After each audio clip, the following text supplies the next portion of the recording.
오늘은 진재일 교수님을 모시고 현재 러시아 우크라이나 전쟁에 대한 이야기를 나눠보도록 하겠습니다. 교수님 안녕하세요. 예, 안녕하십니까? 네. 교수님 저희 오늘 책방에서 오늘 또 러시아 우크라이나 전쟁 얘기를 많이 나눠주실 텐데요. 요즘 우크라이나가 쿠르스크 방면을 공격해서 러시아 본토를 좀 점령하고 있지 않습니까? 네. 근데 러시아에서는 여기를 탈환을 할 거라고 생각을 했는데 그러지 않고 동부전선 쪽을 공격을 강화하고 있다고 하는데 좀 이유가 예, 우선 제가 크루스크 지역에 대해 작전 상황을 먼저 설명을 드리겠습니다. 네. 우리 크루스크 역습이라 그럽니다. 카운터 어택이라 그러는데요. 네. 8월 6일부터 우크라이나군이 크루스크 지역을 공격했고, 현재까지는, 지금 파란 빗금으로 되어 있는 저 부분이 이제 최대 전장 지역이죠. 자세히 보시면은 그 밑에 숨이라고 써놓은 데가 있습니다. 저기가 우크라이나의 중요한 도시 중에 하나고 숨이 주의 주도가 되는 것이죠. 그리고 오른쪽 위에 보면 크루스크라고 있는 저 부분이 이제 크루스크 도심이고요. 빨간 부분은 저기 이제 크루스크 원전이 있는 데입니다. 예, 저기 표적이 아닐까 생각도 하고 이렇게 있습니다. 일단 공격 부대는 이제 18개 별대 부대로 이렇게 시작했는데 이걸 다 합치면 한 2.5개 내지 3개 사단 규모가 된다고 생각하고 있고, 러시아에서는 맥시멈 3만 8천 정도로 추정하고 있습니다. 자세한 사항은 조금 더 이따가 설명드리겠습니다. 근데 이제 미국과 영국의 장비를 주로 썼고요. 이제 그런 물자를 쓰니까 기술자들도 어느 정도 사용했겠죠.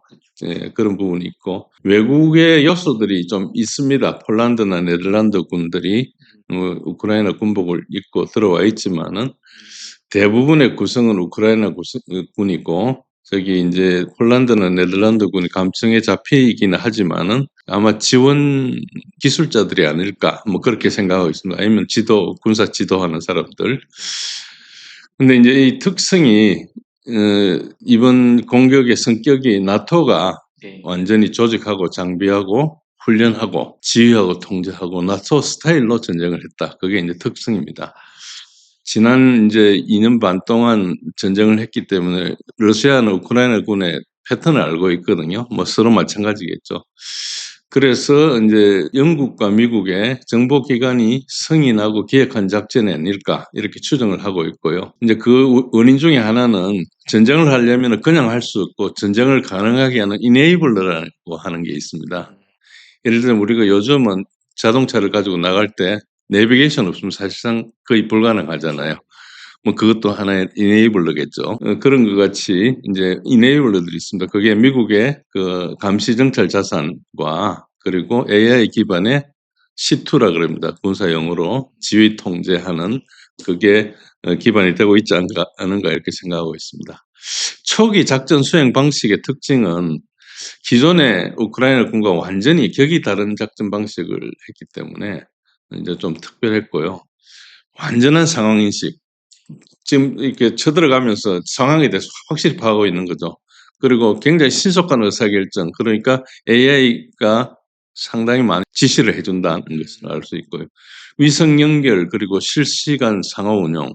이게 전쟁이 생각보다 쉽지 않은 게 다른 요소들끼리 콤비네이션을 해야 되는데 이걸 뭐 우리 축구 같은 걸 하더라도 맨날 며칠 연습을 해야 되지 않습니까? 그런데 이제 군사 작전은 훨씬 심한데 이 실시간으로 딱 손발이 맞는다는 것은 그 굉장한 뭐가 있는 거죠.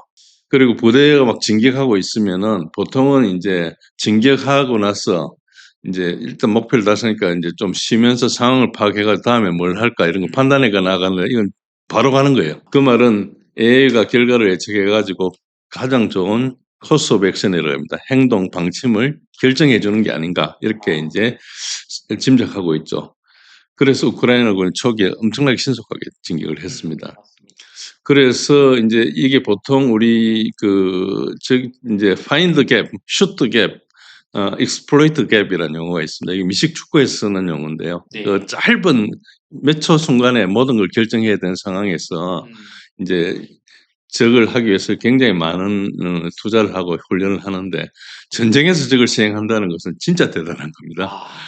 예, 그래서 이걸 나토의 작전 수행으로 보고 그리고 이제 그게 이제 키로 나누면 우수한 통신과 화력 지원 이런 게 효율적으로 됐다. 뭐 네. 화력 지원을 많이 했다기보다 굉장히 효율적으로 적재적소했다는 것이고 우크라이나군의 살상력과 전투력이 매우 우수했다. 지난 2년 반 동안 보는 거 완전히 다른 형태였다는 게 특징입니다.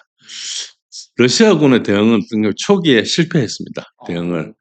상당 기간 동안 텔리그램 채널에서 우크라이나 뭐 러시아계 이렇게 그 채널들이 있습니다.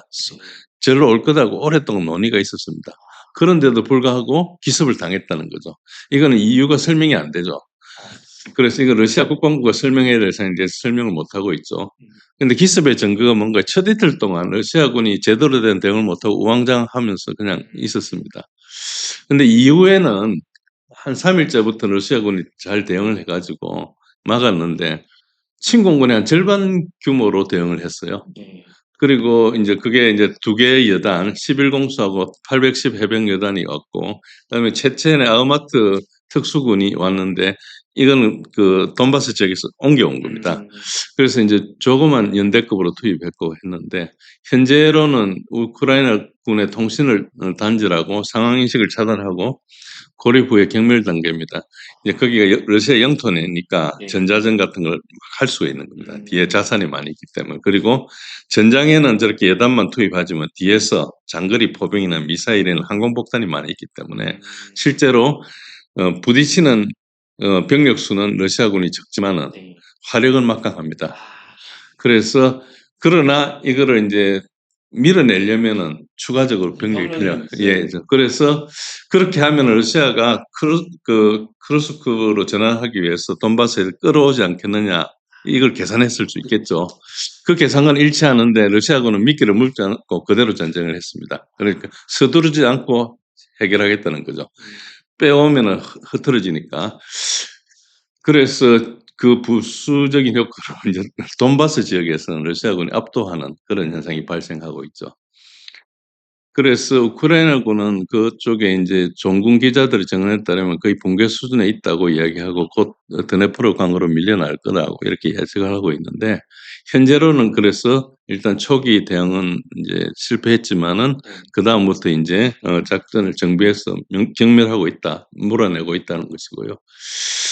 그러나 우리가 우크라이나군이 크루스크에서 이제 전술적 기습은 성공했는데 왜 침공했을까? 그렇죠. 그게 설명이 잘 안 되는 것 예. 같아요. 우선 크루스크지는 평야지대고 숲으로 이루어져 있어요. 대단히. 그래서 군사적인 가치가 굉장히 낮은 위치에 있습니다. 예를 들어서 뭐 1000m, 2000m 고지가 있으면 그걸 잡고 있으면 그 근처에서 감지를 하기 때문에 굉장히 유리하지 않습니까? 그 2000m 높이 비행기 타고 올라가지고 뭐 계속 있는 것 같은 효과니까요. 그런데 그런 것도 아니고 다 낮은 지역이고 숲풀이고 잘 보이지도 않고 그런데 왜 있느냐? 또 원자력 발전소는 이제 국경에서는 어쨌든 70km 직선거리로 그런데 이제 도로를 따르면 한 100km 걸쳐 있지만은 그거 외에는 러시아 군사 자산이 없어요. 뭐 그냥 그 지역 예비군 수준에 있는 거죠. 네. 그리고 이제 평야 기계화 보병으로 진격하면 뭐 어느 쪽이든 쉽게 제압이 가능한 상황입니다. 그래서 우크라이나의 전략적 목표가 상당히 불확실한 상태에 있고 아직도 그렇게 불확실하게 보고 있습니다. 뭘까 이렇게 하고 있는데요. 네. 우선 이제 아무리 저런 조금 방어하기 힘든 지역이라 하더라도 습격을 하려면은 최소한 수개월간 조사를 해야 됩니다. 왜냐하면 거기에 뭐가 있을지도 모르잖아요. 갔는데 뭐 예를 들어서 내비에 뭐 길이 있다고 했는데 가보니까 없다 이런 거 이런 거 황당한 거죠. 그래서 조사를 해야 되겠죠. 그래서 이제 그것만 조사하는 게 아니라 주변 상황도 조사해야 되거든요. 그래서 상당히 오래 스터디를 했을 것이고 이런 것을 스터디를 하려면 위성 감시나 중고도 UAV 등의 정찰을 체계적으로 해야 됩니다. 쭉 오면은 그걸 판독해 가지고 조사를 하고 분석을 해야 되는 건데 우크라이나군은 이런 자산이 없습니다.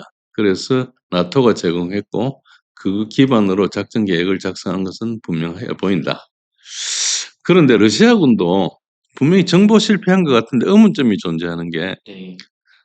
첫날 들어올 때 그 우크라이나군 침공할 때 병력을 국경으로 안 보내고 원전으로 보냈어요. 3,000명을 배치를 했습니다. 그리고 시점을 보면 미묘하게 약간 일찍 왔어요.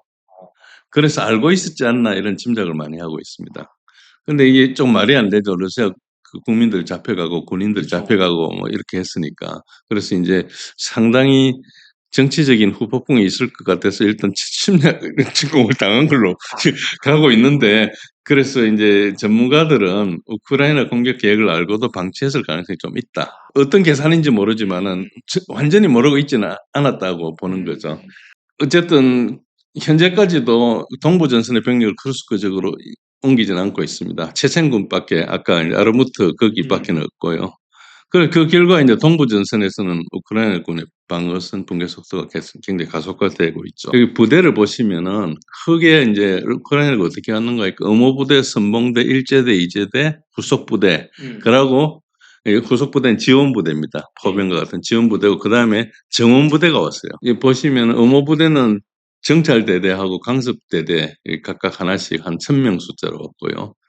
선봉대는 이제 116 기계화 여단이 들어왔습니다. 그리고 이제 그 다음에 본격적으로 일제대 주전력이죠. 주전력은 이제 22 기계화 여단, 88 기계화 여단, 80 공중강습 여단, 이렇게 세 개가 주고, 그 다음에 이제대는 61 기계화 여단, 그리고 82 공중강습 여단, 그리고 그 다음에 이제 우리 같으면은 향토사단 같은 거죠. 지역 방어 여단 하나가 들어왔고요. 그리고 독립수색대대가 하나 들어왔습니다. 그런 식으로 이제대가 이제 따라 들어오고, 그 이제대 더 뒤에서 지원부대가 이제 독립포병여단하고 로켓 포병여단, 저거는 이제 MRLS, 하이마스 이런 것들입니다. 약간 장거리 가는 것들, 이런 겁니다. 보통 우리나라 같으면 군단 하나에 포병여단이 하나씩 있거든요. 네. 이제 여기 지원부대가 2개 왔다는 것은 거의 군단 1개 이상급이 왔다고 볼 수 있는 거죠. 규모로. 대략 뭐 우리하고 편제가 다르니까 그렇게 직접 얘기할 수 없지만은 대략 그 정도로 보시면 되고요. 그 이후에 일주일 후에 보충부대가 왔습니다. 그러니까 초기에 많이 깨져 버렸어요. 한 이틀 지나고 그다음부터 많이 깨졌습니다. 우크라이나가. 그래서 이제 그다음에 온 게 돌격여단이 2개가 들어왔고요. 이거는 아르테모 포스트에서 전환해가 왔고요. 그다음에 강습여단이 하나 왔는데 이것도 이제 하리코프 지역에 있는 볼찬스크에서 전환해 왔습니다. 그리고 독립연대가 이제 특수작전 부대 독립연대가 하나 들어왔고, 그리고 우크라이나 방위군에 있는 특수부대 오메가, 그러니까 방위군 중에서 뭐 우리 같은 특공부대 이런 정도가 들어왔다고 보면 됩니다. 그리고 이제 공중기동대대가 하나 들어왔고, 장갑차 대대, 122mm 포대는 포병 중대를 뜻합니다. 조그만 걸 들어왔는데 포병은 그렇게 큰 손실이 없었기 때문에 조금 보충한 거 아닌가 그렇게 보고요. 전체적으로 8월 30일 기준입니다. 지금보다 한 일주일 열흘 전인데요. 그 기준의 전황을 보면은 이제 전체적으로 한 38,000명 정도 더 들어온 걸로 보이고, 직접 앞에서 이제 일제대까지 들어가는 그쪽은 한 13,000명 정도, 13,500명 정도 되고, 뒤에 이제 계속 보충까지 하면 저 정도 되는 걸로 보고 있고요. 그 다음에 그 피해를 손실을 보면은 그 대대로 다 환산하면 이제 한 차량화 보병대대나 기계화 대대나 뭐 공중강습대대 이런 걸로 칠 수 있는데, 이게 26개 중에 6개 대대가 손실을 입었습니다. 그러니까 약간 병력이 한 23%가 손실을 입고요. 그래서 이 부대들을 빼가지고 전투력 복원을 하고 있습니다. 한 지금쯤 혹은 한 일주일 안에 다시 복원하지 않을까 그러고요. 총 전차 149대 중에 55%, 한 37%가 손실을 입고, 동일한 비율 37%가 장갑차. 장갑차는 여러 가지가 있는데 이제 주로 탱크와 비슷한 수준으로 전투를 하는 조금 탱크보다 약한 장갑차를 IFB라고 합니다. 보병 전투 차량이라고 그러고, 주로 하차 전투를 위해서 실어 나르는 장갑차를 이제 병영 수송 장갑차거든요. 그런 게 있고요. 그 다음에 그거 말고 M랩 이제 트럭 밑에 뭐 지뢰 같은 거 밟으면 방어되게 하고, 가벼운 소총탄 정도 막을 수 있는 그런 트럭도 하고, 우리 험비 같은 차량, 이런 그런 차량들을 이제 합쳐서 보통 이제 방탄차라 그래요. 그런 차들 합쳐서 이제 한 1,000대 중에서 37%, 370대가 손실을 입었고요. 우크라이나 야포는 이제 328문 중에 48문을 손실 입었습니다. 그러니까 야포는 15% 입은, 야포는 약간 뒤에 있기 때문에 직접 타격을 좀 덜 받죠. 발견하는데 속도가 좀 오래 걸리고 시간이 좀 오래 걸리고 하니까. 그래서 이러한 손실 때문에 8월 중순까지 보면은 이제 전체 전선을 이렇게 길이로 하면 122km가 되는데 꼬불꼬불 하다 보니까 네. 이 전투 밀도가 전선당 한 개 대대 5km 전선에 한 개 대대 그 정도로 밀도가 조금 낮아졌고 뭐 전차나 장갑차 이런 것들도 키로당 한 대 미만 혹은 장갑차 같은 6대 미만 그리고 야포나 MRL에서는 전선 1km에 최대 한 3문 정도로 빈도가 좀 농도가 얕아졌다 밀도가 그렇게 보시면 돼요. 현재는 아까 말씀드린 대로 우크라이나군의 군수 보급을 러시아군이 차단한 상태고요. 군수 기지를 공격하고 통신 라인을 차단하고 그러니까 직접 앞에 있는 부대를 공격하는 게 아니고 후방을 자르는 겁니다. 그래서 지원을 못하게 하고 하는 것이고요. 그래서 우크라이나군은 이제 기동성이 부족하니까 장비를 버리고 수풀과 건물로 대피하고 보급 지원을 이제 기다리고 있는 이런 것가 많고요. 그리고 이제 아까 정원부대 보셨지만 다른 곳에서 빼가지고 크루스크 지역을 좀 투입하고 있고 러시아군은 이제 수미 공격 아까 그 이제 후방에 네. 이제 우크라이나 영토 안에 있는 주요 도시인 그 수미 지역으로 거기에 이제 전력을 거기에 모아가 와야 되거든요. 네. 그 직결하는 데를 때리는 겁니다. 그래서 후방 정원을 차단하고 있고 그래서 이제 ISR 자선 뭐 위성이나 그 UAV 같은 걸로 계속 관찰해가 글로 모이면은 모일 때 때립니다. 그냥 한 번씩 때리면 다른 데 갈까봐 그런 식으로 하고 글라이드방 같은 거나 미사일로 공격하죠. 그래서 실제로 우크라이나군이 마주치는 러시아군은 별로 없는데 날라오는 폭탄을 엄청 많이 맞고 있습니다. 그런 현상으로 보고 있고요.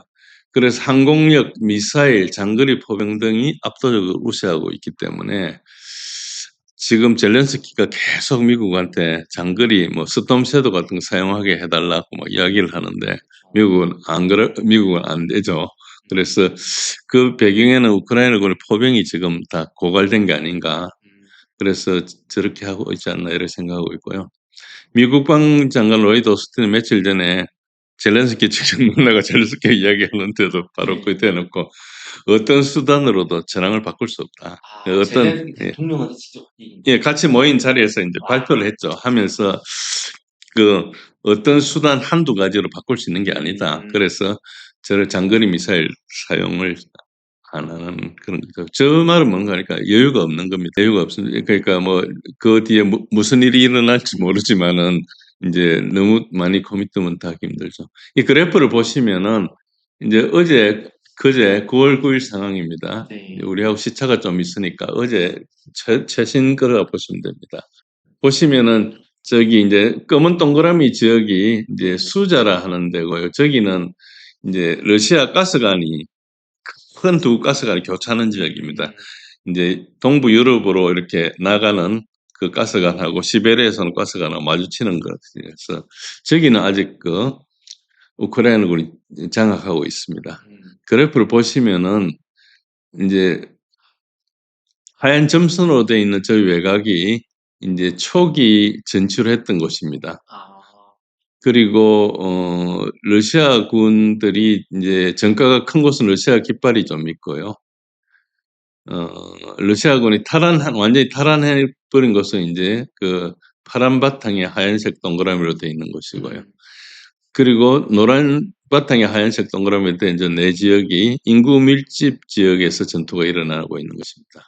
그리고 이제 녹색 부분은 우크라이나군이 지금 점령해 있는 곳입니다. 그래서 초기 진출보다는 조금 밀려 있는 상황이고요. 어떤 부분은 심각하게 밀려 있고 어떤 부분은 아직까지 상당히 진출해 있는 상태로 볼 수 있습니다. 그러나 전체로 보면은 러시아군이 밀어내기를 하고 있고요. 우크라이나군은 저 모양을 잘 보십시오. 호주머니처럼 돼 있죠. 네. 저걸 이제 아틸러리 포켓이라고 합니다. 포병으로 때리면은 지금 뒤로 후퇴하지 않으면 다 맞게 돼 있는 그런 작업입니다. 그래서 저게 계속 좁혀지면 우크라이나군이 거의 전멸할 수도 있습니다. 그래서 아직까지는 그런 상태는 후방은 아직까지 우크라이나가 완전히 장악하고 있기 때문에 단시간에 포위가 된다, 섬멸된다 이런 것은 불가능하지만은 오래 버틸 수는 없고 그리고 지금 인구 밀집 지역은 빌딩들이 있으니까 그 자체가 하나의 그 요새가 될 수가 있습니다. 공격을 저지할 수 있지만은 그 숲을 지르기에는 뭐 그냥 안 보일 뿐이지 막을 수 있고 뭐 영상 장비 같으면 숨어도 보이거든요.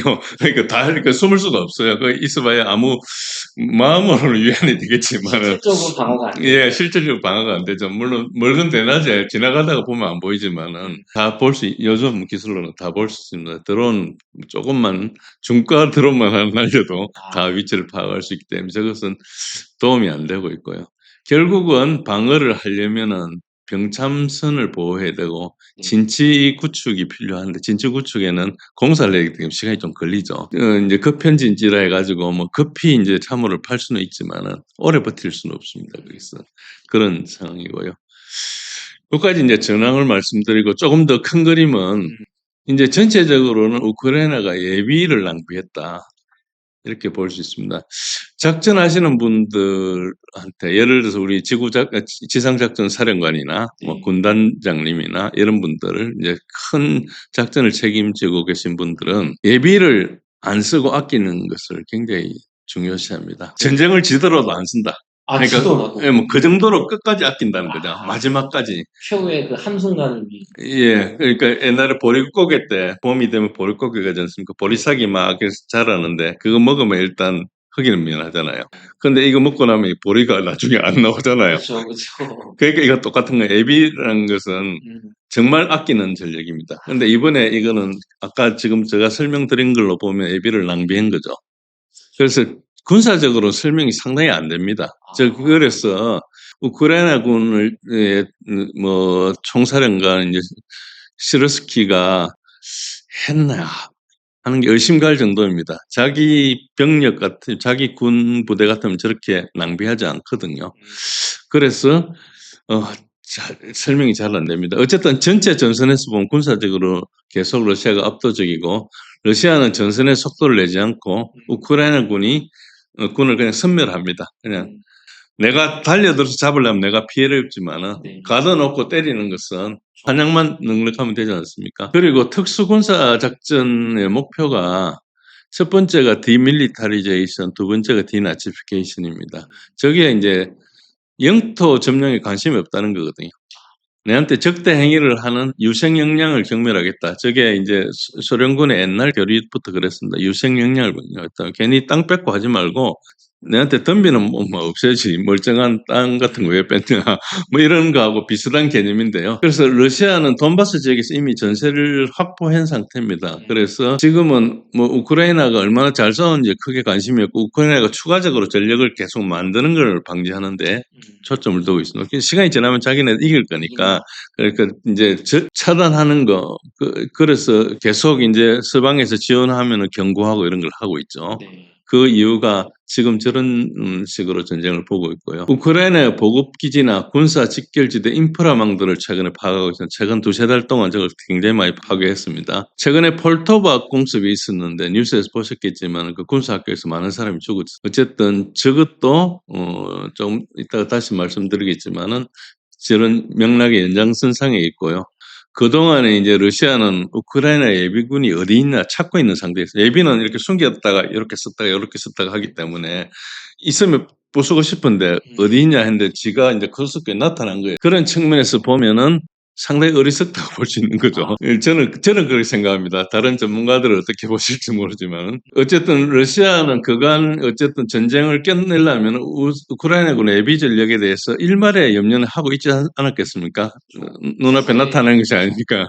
그런데 어쨌든 우크라이나가 예비 전력을 쿠르스크 지역에 투입하는 바람에 러시아군은 이제 파악하고 신나게 격파하고 있는 거죠. 어째 보면은 자기네들이 다른 지역에 있는 걸 찾아서 깨려면 엄청나게 피해가 갈 텐데 제발로 들어왔다 이런 관점이 있고 하이마스나 M270 하이마스 2개짜리입니다.